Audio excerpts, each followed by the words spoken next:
que a gente pense sobre aquilo que a Bíblia ensina sobre o contexto correto para expressões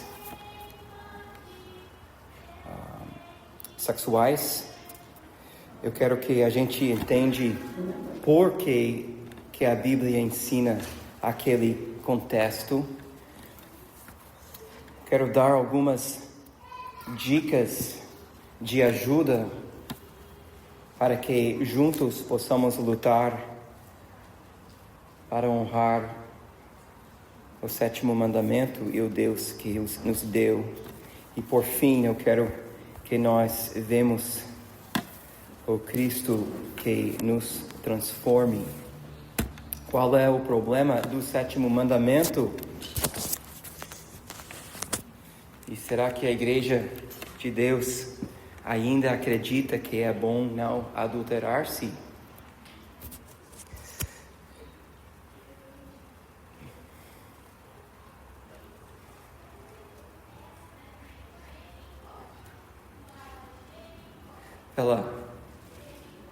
Pela prática, eu sei que não acreditamos. Mas o que importa? Será que é grande coisa?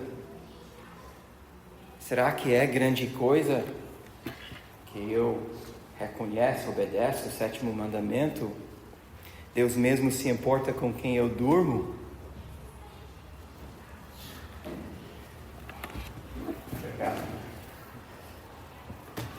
Deus mesmo se importa com quem eu durmo? Por que Deus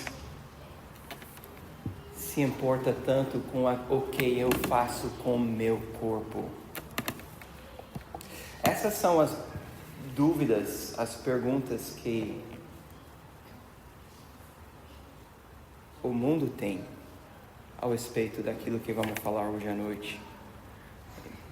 Covenant Eyes, Aliança dos Olhos, é um ministério que busca resgatar homens e mulheres cristãos viciados em pornografia. Suas pesquisas revelam que 75% de homens cristãos olham pornografia. 75%. Isso é entre cada 10 homens, 7 ou 8 de nós regularmente quebramos o sétimo mandamento. Mulheres também, embora o número é menos, assim ainda é assustador. 40% de mulheres admitem. O que está acontecendo?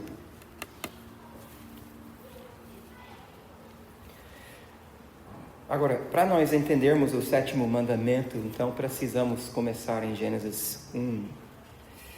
Gênesis 1, 26 diz: Deus nos fez portadores da imagem dele. Então, nós não somos livres para dizer o que é e o que significa ser uma pessoa, ser gente ou ser um ser humano. A essência de ser um ser humano, de ser gente, veio do Criador, vem da nossa criação. Versículo 27, o seguinte versículo, Deus diz que Ele mesmo fez homens e mulheres. Ele criou gênero e definiu gênero de tal ponto que nunca na história uma civilização precisava tentar definir o que é. Ou seja, a pergunta que roda hoje em dia, o que é uma mulher? Homens podem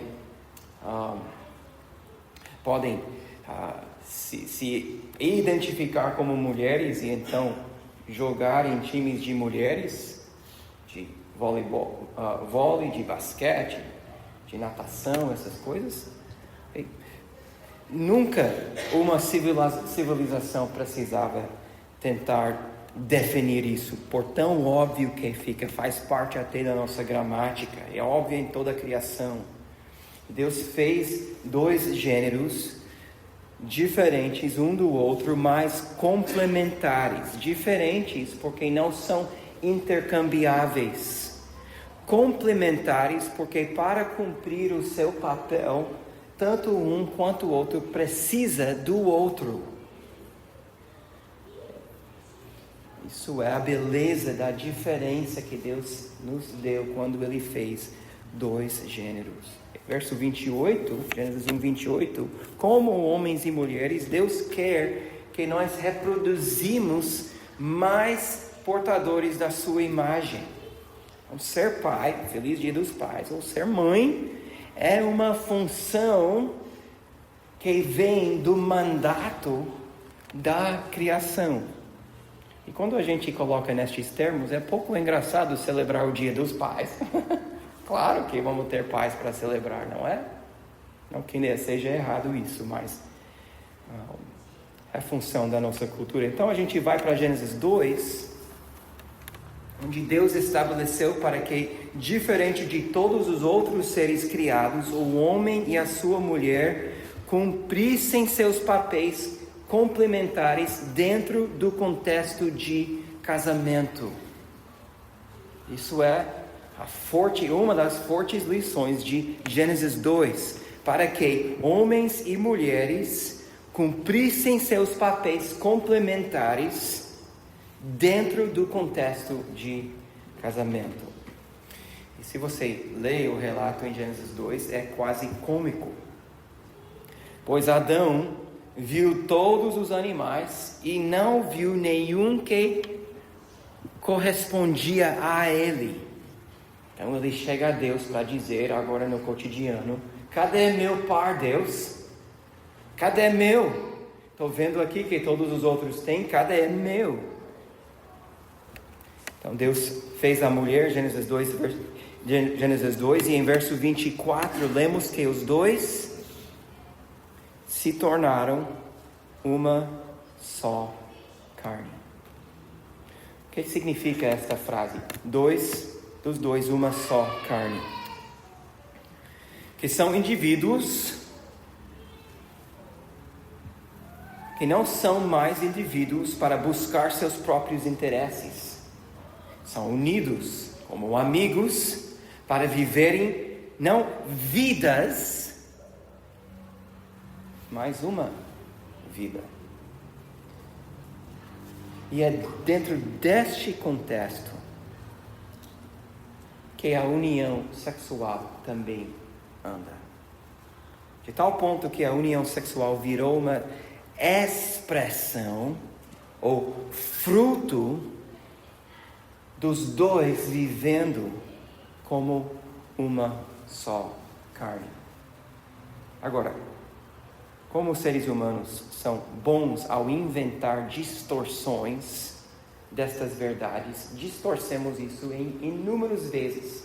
E pessoas casam por muitas razões diferentes. Mas este é o claro e simples ensinamento da palavra de Deus. Deus nos fez homens e mulheres, como homens e mulheres para produzir outros portadores da imagem de Deus, e para que fazemos isso dentro do contexto de casamento.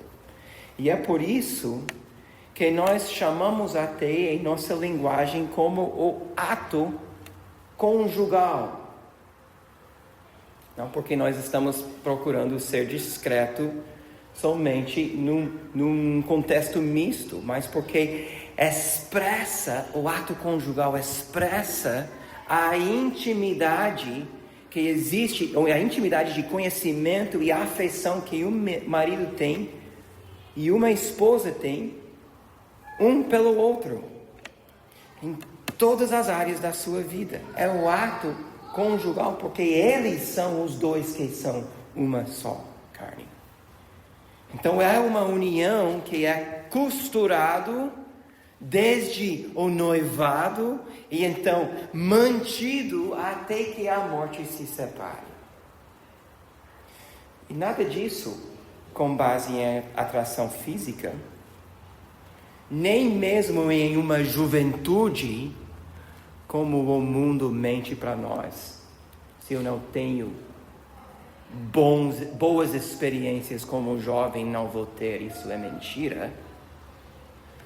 Pois não é uma união com base em atração física. A beleza do ato conjugal é que vira não um brinde ou um benefício, mas uma expressão. Um reflexo, um refletir de uma beleza que existe em todas as outras áreas da nossa vida. Agora, Deus tem nos dado alguns anos já de caminhar juntos. E neste tempo,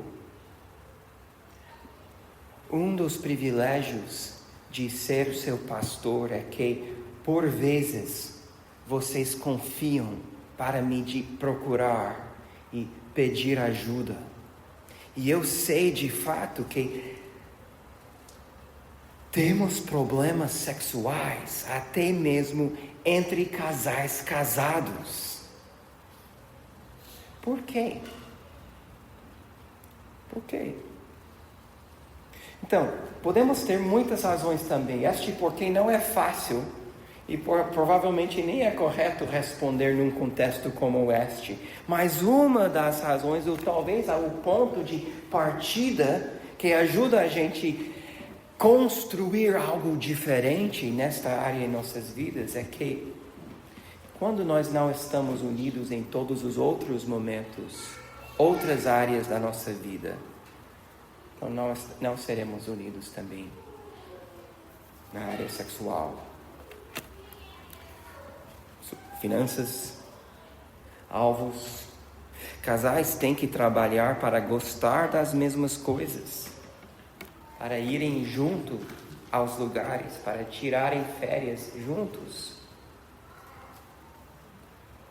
Então, com estas frustrações crescendo, onde os dois estão incentivados a cada um buscar as suas coisas por aí e outros por ali, então começa a gerar mais e mais distanciamento, nem sempre de propósito, de tal ponto que duas pessoas que devem ser unidas começam a viver vidas distintas. Então o homem busca alguém, ou fica o tempo todo no celular, e a mulher também, e reclamam porque não tem intimidade, como se fosse o ato conjugal uma necessidade, um apetite como os demais. Pronto. Por quê deste desígnio de Deus? Talvez você não goste de pensar sobre isso, talvez você não queria nem ouvir disso, não sei. Mas nós precisamos sempre partir do ponto e lembrar que Deus deu o casamento para Adão e Eva porque é bom. É bom. É bom ser casado. E a bênção é de ser uma só carne com seu cônjuge. Sabe o que Adão não fez quando ele viu Eva pela primeira vez? Ele não pensou: eita, e agora minha vida vai acabar, perdi toda a minha liberdade, agora eu tenho que casar. Ele regozijou porque Deus deu para ele o que faltava para ele no jardim. E são por estes motivos, por isso, o 7º mandamento existe, proibindo qualquer expressão sexual fora destes parâmetros. Deus quer preservar o que é bom.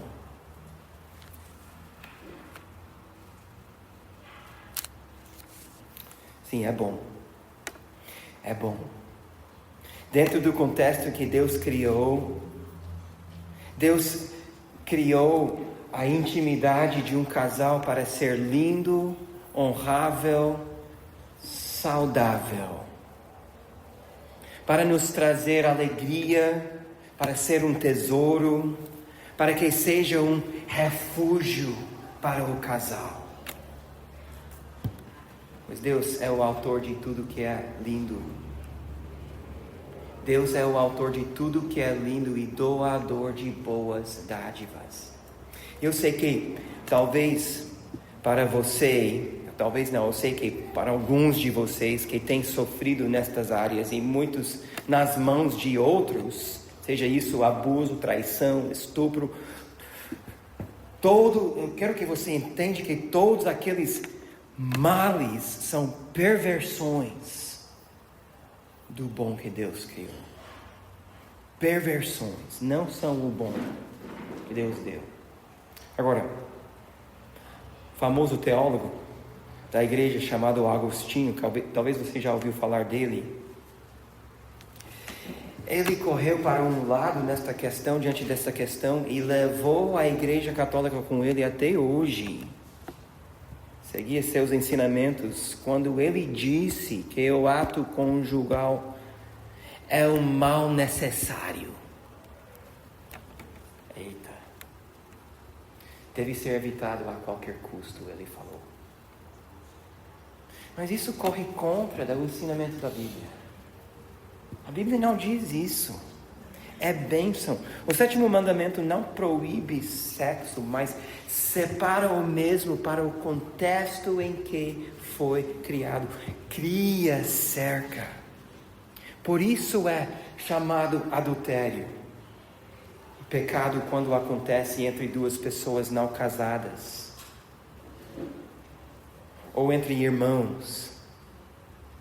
Ou entre pais e filhas, ou padrastos e enteadas, ou entre tios e sobrinhas. Como é pecado também entre pessoas do mesmo gênero, ou um homem com mais de uma. Não existe casamentos abertos, nem casamentos em 3. Por isso que bestialidade também é pecado e pornografia também. Amados, temos que estar convencidos que Deus sabe o que é bom e o que não é bom. Agora eu sei que é frio. Eu sei que o assunto é pesado. Mas vamos nos agarrar na bondade de Deus. E lembrar que Deus é sábio.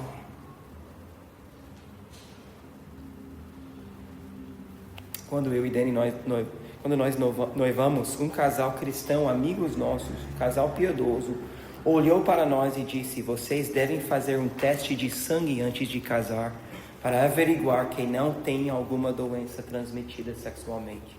Não sei se você lembra disso. É um conselho bom, se é que você já andou quebrando o mandamento, mas nós olhamos para eles e dizemos: não temos como ter contratado nenhuma doença sexual, casaremos virgens. Agora eu sei também que isso não é a única maneira de contratar uma doença como esta, mas o ponto é que quando obedecemos a Deus, vá bem conosco. Não é isso que nós ensinamos aos nossos filhos? Filhos, obedecem seus pais, honrem pai e mãe, para que vá bem contigo. Pois quando conhecemos que Deus, o Criador, é bondoso, e seu desígnio também é bom, nós nos protegemos de muitas e muitas coisas ruins. Diminuímos pelo menos o risco. Deus não está nos privando, Ele está nos protegendo. Por isso que os provérbios alertam tanto contra o perigo de promiscuidade sexual. Talvez você queira ir comigo até Provérbios. Provérbios capítulo 2, mas se você quer na sua Bíblia já chegar em capítulo 6, Provérbios 2:19 diz: todos os que se dirigem a essa mulher não voltarão e não encontrarão as veredas da vida. esta mulher, a prostituta. Ele diz que não voltará e não encontrarão as veredas da vida. Isso porque uma vez que você fez, nunca poderá desfazer. Uma vez que você viu, jamais poderá desver. Não é? A gente sabe que é assim. Isso é Provérbios 2:19. Agora capítulo 6. Olha versículos 25 e 26. Provérbios 6, 25 e 26. Não cobice no coração a sua formosura, nem se deixe seduzir pelo seu olhar. O máximo que se paga por uma prostituta é um pedaço de pão, mas a adúltera anda à caça de uma vida preciosa. O apelo do pai de Provérbios 6 é que: será que você vai desvalorizar tanto a sua vida? Sua vida é muito mais preciosa do que o preço da mulher estranha. Verso 27. Poderá alguém carregar fogo no colo sem que as suas roupas se incendeiam? É por isso, amados, que nós evitamos a tentação. Por isso que o jovem não deve chegar ao pastor e perguntar: pastor, até onde eu posso ir com minha namorada? Porque a pergunta já revela um desejo de acender um fogo, e este fogo dificilmente se apaga na santidade. Então evite acender o fogo. Somos combustíveis.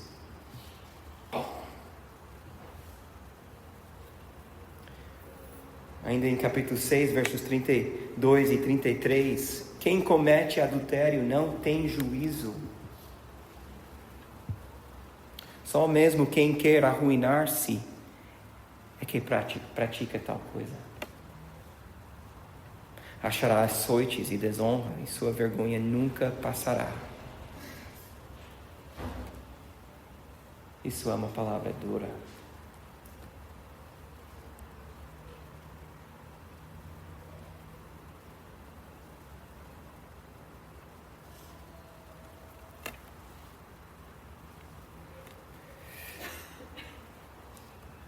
O sétimo mandamento trabalha tanto o exterior, como também trabalha o interior.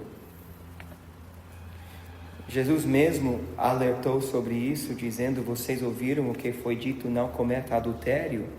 Eu, porém, lhes digo, todo o que olhar para uma mulher com intenção impura já cometeu adultério com ela no seu coração.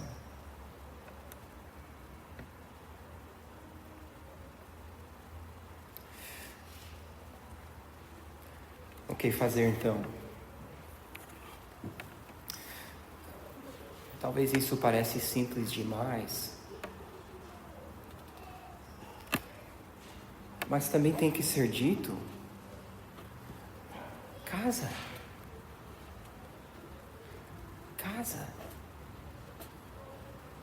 É bom casar, é uma bênção casar, e a Bíblia fala isso mais de uma vez. E podemos nos proteger, nos privar de muitas oportunidades para quebrar o sétimo mandamento se valorizássemos mais o casamento. Isso é Hebreus 3 e verso 4, digno de honra entre todos, seja o matrimônio, bem como o leito conjugal sem mácula. Porque Deus julgará os impuros e os adultérios. Valorize seu próprio casamento como bênção na sua vida. Procure viver como uma só carne com seu cônjuge. Provérbios 5, verso 18, diz algo semelhante. Seja bendito o seu manancial e alegre-se com a mulher da sua mocidade. Meus irmãos, o amor de uma esposa é uma bênção, é um tesouro, mas o diabo quer plantar no seu coração que você não precisa e oferece para você avenidas para que você possa buscar o que a sua carne deseja em todas as outras áreas. Isto é mal. Ela é sua esposa, então ela não é um troféu. Ela não é um objeto. Então, o coração da sua esposa deve descansar em ti como aquele que jamais a atrairia, pois ela sabe que você é uma só carne com ela.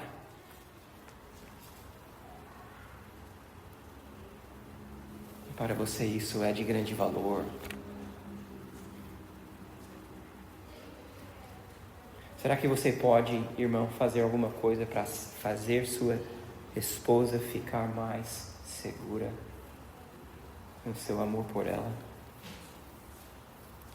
Você é o marido dela.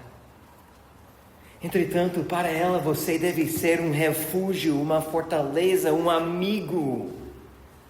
Você é dela e ela é de você, e por isso você não deve fazer parte de grupos de WhatsApp onde você recebe mensagens indecentes, porque você respeita ela. Aliás, você deve dar livre acesso à sua esposa ao seu celular. Honra ela desta forma. Honra ela com seus lábios, pois ela é presente de Deus para você.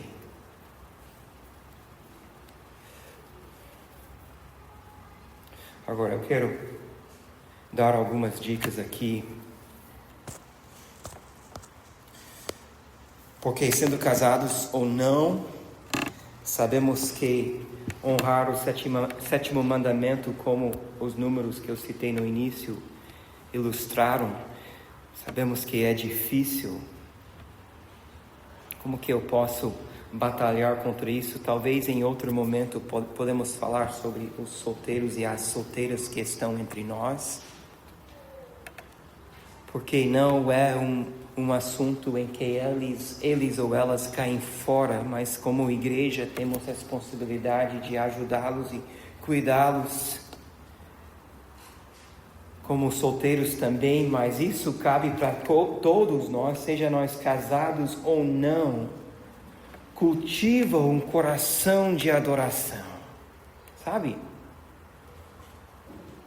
É muito difícil pecar quando você esteja adorando em espírito e em verdade. Não é? É muito difícil pecar quando você está adorando de fato. Então, guarde seu coração porque dela ou dele, guarde seu coração porque dele procede as fontes da vida. Treine suas afeições para viver seu propósito doxológico. Provérbios 16, verso 6 diz: pelo temor do Senhor se evita o mal. Então cultiva um coração de adoração. Você quer obedecer o sétimo mandamento, então tende a adorar. A adoração verdadeira acaba sempre no temor do Senhor, e é neste ponto que nós chamamos à memória o exemplo de José do Egito. Como o exemplo dele é tão forte, José tivera toda a razão para pecar com a esposa do seu chefe. O rei Davi caiu por muito menos. José tivera razão, poder, oportunidade, e no moral do mundo ele seria considerado como louco por não atender os convites os convites contínuos da esposa de Potifar. Mas lembra o que ele falou? Que a fala de José ecoa em nossos corações. Cometeria eu tamanha maldade e pecaria contra Deus? O que foi que Deus tinha a ver com isso? José, a mulher de Potifar, José, já maltratado, qual futuro ele tinha? Por que ele não podia ter um caso assim? Ele seria realizado por tudo isso. O que Deus tinha a fazer nesse negócio todo? Mas José resistiu porque ele adorava a Deus e não obedecia, não atendia às demandas dos seus próprios hormônios. Sabe o resultado disso? Que José agiu assim, embora em primeiro momento parecia que não valia nada, ele estava em posição para salvar a sua família. Imagina se ele tivesse caído.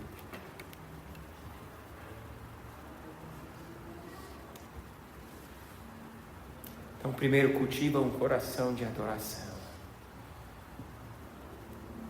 Segundo, serve.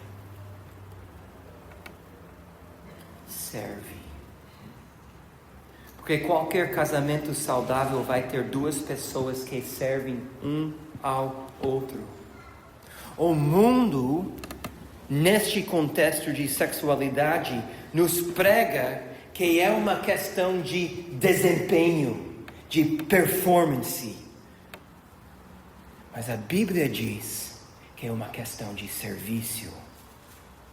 E um dos estragos numa geração que tem se entregado à pornografia é que não mais conseguem nem precisam servir,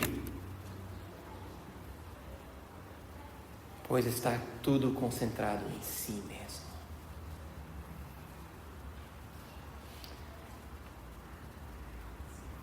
Talvez isso seja o ponto mais revolucionário que eu vou dizer hoje à noite. Procure a quem servir. O melhor do casamento não é o que você vai receber dele, é o que você vai dar para ele. Todos os sentidos, você não deve procurar o que você pode ganhar em troca, mas como você pode servir.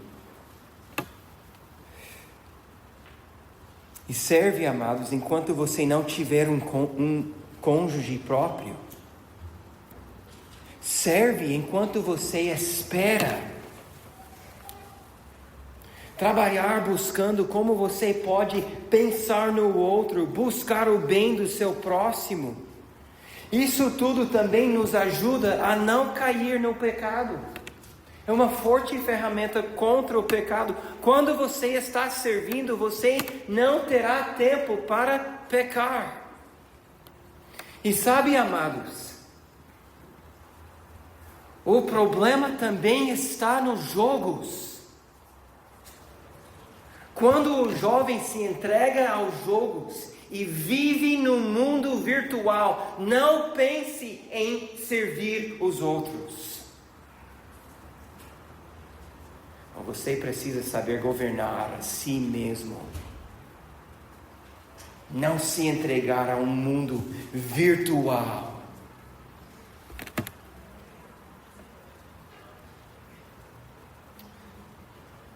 Como que você pode servir? Como que você pode servir, amados? As opções são ilimitadas. Existem oportunidades formais e informais para você buscar servir o seu próximo. Uma das razões que pessoas trocam tão facilmente de igrejas é porque não estão buscando servir, mas estão buscando ser servido. Aliás, Às vezes as pessoas que mais recebem ajuda são as mais insatisfeitas. Deus nos fez para servir. Então, busque, procure a quem servir. Número 3, medite. Porque nossa mente não é para esvaziar-se e combatemos as tentações mentais, enchendo nossas mentes com a verdade. Não queremos esvaziar a mente, mas encher a mente com tudo que é verdadeiro, tudo que é respeitável, tudo que é justo, tudo que é puro, tudo que é amável, tudo que é de boa fama. Isto é louvável e deve ocupar nossa mente. Memorize a palavra de Deus. Cantamos com as crianças. Será que serve também para adultos? Para eu não pecar contra ti, a tua palavra escondi. Salmo 119 é repleto desta esperança. Verso 9: de que maneira poderá o jovem guardar puro o seu caminho, observando-o segundo a tua palavra? Verso 103: quão doces são ao meu paladar as tuas palavras, mais que o mel à minha boca. Oh, que Deus nos dê apetite para aquilo que é de fato bom.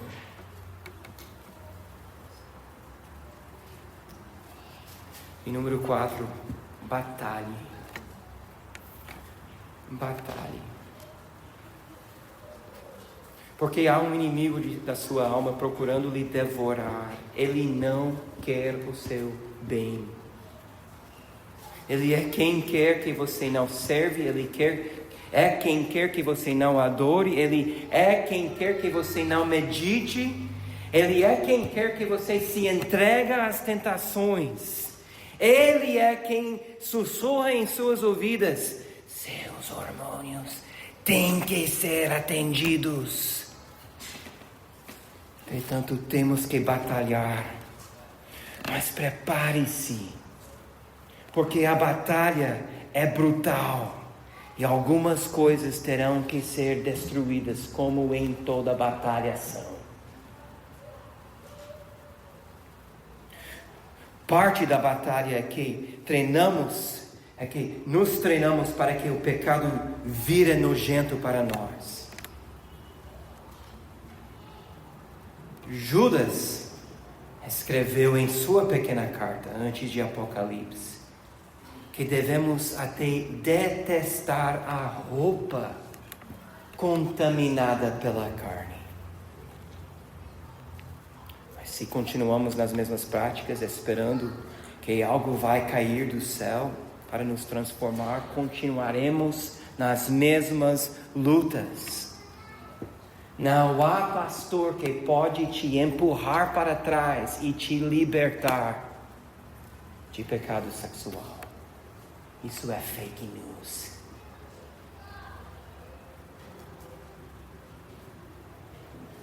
Parte da batalha que treinamos para que o pecado vire nojento, outra parte é que precisamos destruir alguns hábitos em nossas vidas. Coloque limites em si mesmo. Quer pecar menos com seu celular? Não use sozinho. Não leve ao banheiro. Dê para outros acesso a ele ou jogue ele fora. Você quer pecar menos com seu celular e também ter mais dinheiro no seu bolso? Sabe que eles ainda vendem celulares anônimos? Onde você não pode acessar nenhum site, não pode ver nenhum vídeo. Estes celulares existem e são baratos. E para usá-los ainda mais barato. Ou seja, é um ganho-ganho.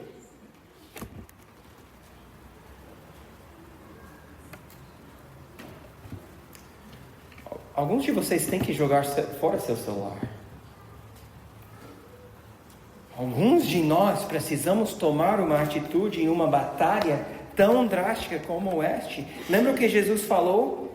Se a sua mão lhe ofende, corte-a e joga fora. Isso também em Mateus 5. Jesus não estava ensinando mutilação. Ele estava dizendo que é preciso batalhar. Matar as oportunidades para pecar em nossas vidas. Seja isso um instrumento que carregamos em nossas mãos ou lugares que não devemos frequentar. Provérbios nos ensina disso. É melhor um caminho mais longo para casa do que passar por aquela rua. Às vezes tem que ser amizades que precisam ser cortadas. Como que Paulo diz em 1 Coríntios 15, as más companhias corrompem os bons costumes.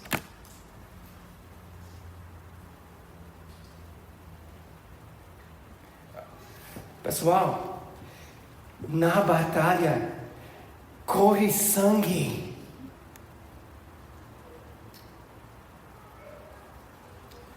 Mas a batalha sempre fica melhor com alguém do seu lado. Sempre é melhor ter um parceiro na sua batalha. Irmãos, eu não quero que a sua vida seja sugada por pecado sexual. Isso não somente prejudica você agora, mas prejudica o seu futuro e traz um impacto à sua comunidade.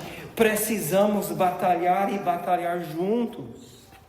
Tiago oferece uma palavra tão esperançosa quando em Tiago 5 ele diz: confesse seus pecados uns aos outros e serão sarados. Precisamos de um parceiro na batalha. Às vezes, só de saber que tem alguém também lutando. Você não precisa lutar sozinho. Não somente uma conversa particular, embora eu tenha o maior prazer em fazer isso. Quero também estar do lado de você pessoalmente. Mas vamos buscar a liberdade. Vamos nos libertar deste negócio.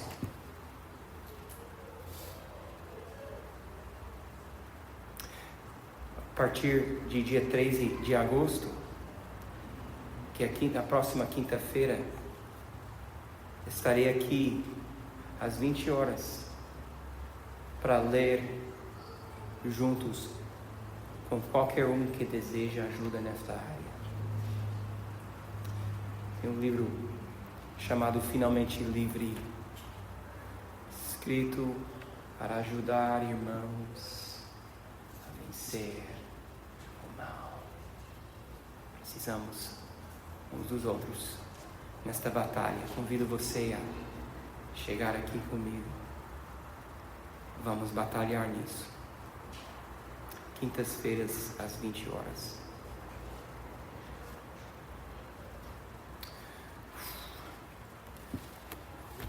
Pesado, não é? Precisamos de uma luz. Agora, sei que somos adúlteros. Segundo a definição de Jesus Cristo, a glória e a esperança do Evangelho é que em Cristo somos todos uma nova criatura. Isso quer dizer que para Deus, em Cristo, independentemente do seu passado, somos perdoados, somos nova criatura, de tal ponto que, embora nossa consciência nos acuse e não conseguimos esquecer do mal em que temos investido, Deus não mais nos vê assim em Cristo. Se alguém está em Cristo, nova criatura é. Isso é as boas novas, porque Cristo Jesus morreu como sacrifício pelos nossos pecados. Ele ressuscitou em vitória sobre cada mau olhar, sobre cada luxúria, sobre o adultério. Ele é vitorioso e por isso somos perdoados. Entretanto, vivemos nesta vitória. Precisamos da justiça de Deus. Paulo, pouco depois, ou antes de dizer que somos nova criatura, ele escreveu assim em 1 Coríntios 6: vocês não sabem que injustos não herdarão o reino de Deus? Não se enganem, nem imorais, nem idólatras, nem adúlteros, nem afeminados, nem homossexuais, nem ladrões, nem avarentos, nem bêbados, nem maldizentes, nem roubadores herdarão o reino de Deus. Agora, se Paulo terminasse ali, estávamos bem tristes. Cada um de nós nos encontramos em uma dessas qualificações desqualificações, que diz, não vamos poder herdar o reino de Deus. Paulo é muito radical, sim, ele é, porque ele trata da santidade de Deus. Quem é que tem condições de chegar, de fazer parte do reino de Deus? É de Deus, afinal.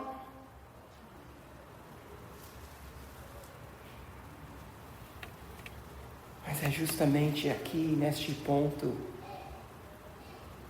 entre 1 Coríntios 6, 10 e 6, 11, que o Evangelho brilha.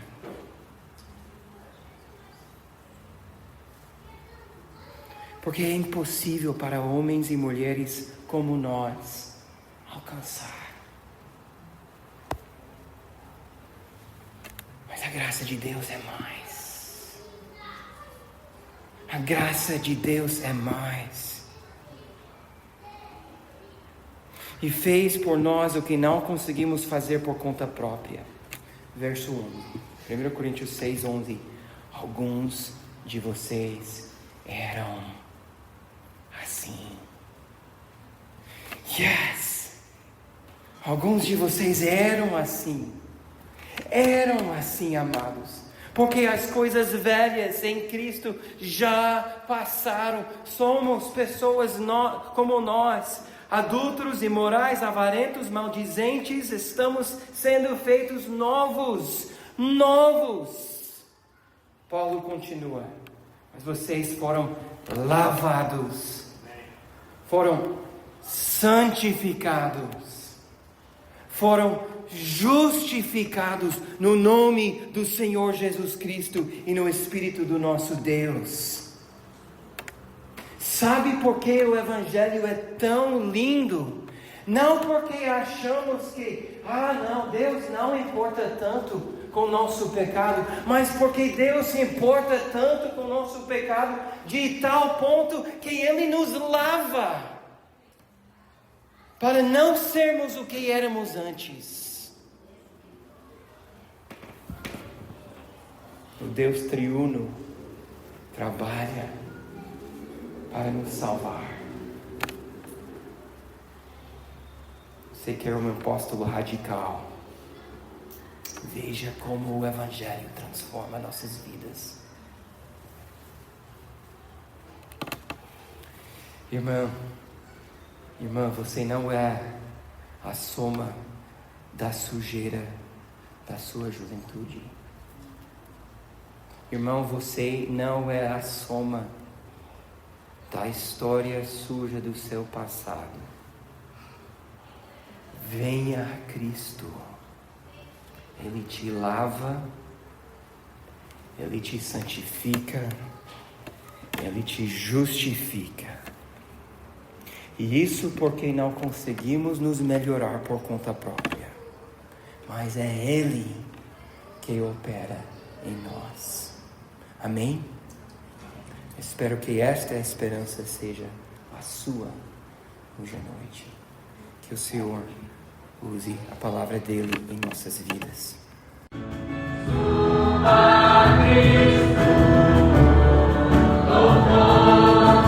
Para sempre.